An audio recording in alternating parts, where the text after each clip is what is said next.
सहायिका मनमानी जगू अंगनवाड़ी केन्द्र को आसुना शिशु बारंडारे बसी बसी घर को आसुचंती कर्मी एवं सहायिका काकटपुर देखिबा ए रिपोर्ट।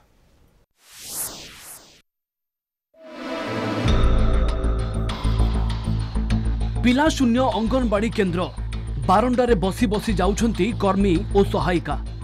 पुरी जिला काकटपुर ब्लॉक सुहागपुर 1 अंगनवाड़ी केन्द्र रे लागी रही एभली अभावनीय घटना। सहायिका मनमानी जगू अभिभावक माने पिलांकु छाड़ू नाहंती। सहायिका बाहर नकरा गला पर्यंत शिशु मानंकु अंगनवाड़ी केन्द्र को छाड़िबे नाही बोली अभिभावक माने अड़ी बसिछंती। तेणे सहायिका कहिसंती तांकु करा जाउछि असम्मान। हमर गोटिए दाबी जे जो दिन सहायिका बाहरिबो सेई दिन हम पिला छाड़िबो। अंडा देबे फाळे, को दिन रोसई करि नथबे, को दिन घरु आनिबे रोसई करि टिफिन देरे, को दिन बिस्कुटा देबे खोलिबे 10टा रे जिबे 12टा रे। इते पिला पाठ पढ़िबे केमती? इते केनाल बंद पिला छुआ बुड़ी जाउंती। से ड्यूटी तांकर कोनोसी पिला को आनिया को दिबेनी कि नबा को दिबेनी। ड्यूटी कोनोसी केतबेले आसीबे जिबे केतबेले तांकर मन इच्छा ड्यूटी हो।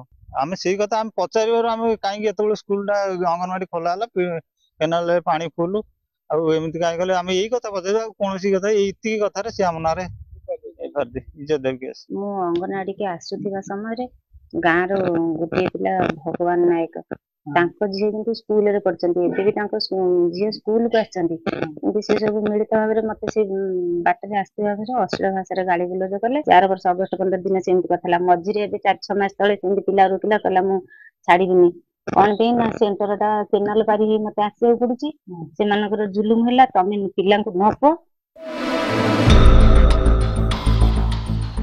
गाँ लोकों अभियोग को स्वीकार करिसेंती अंगनवाड़ी सुपरभाइजर। शिशु विकास विभाग बिना अनुमति रे सहायिका थाना रे एफआईआर देइथिबा सुपरभाइजर कहिबा सहित विभागीय अधिकारी कथा मानु नथिबा से कहिसेंती।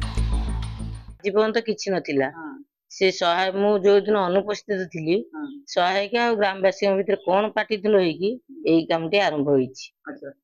हम आ भीतर किछि जानि टोटल से सहायिका माने ऑफिस कथा कोन स्थिति मानु नाही ततन दिया जिवो से कार्य रे अबला करती तेनु माने कार्य समाधान होला परे से केंद्र को आसीबो निया जिवो ऑफिस तरफरु कार्य निया।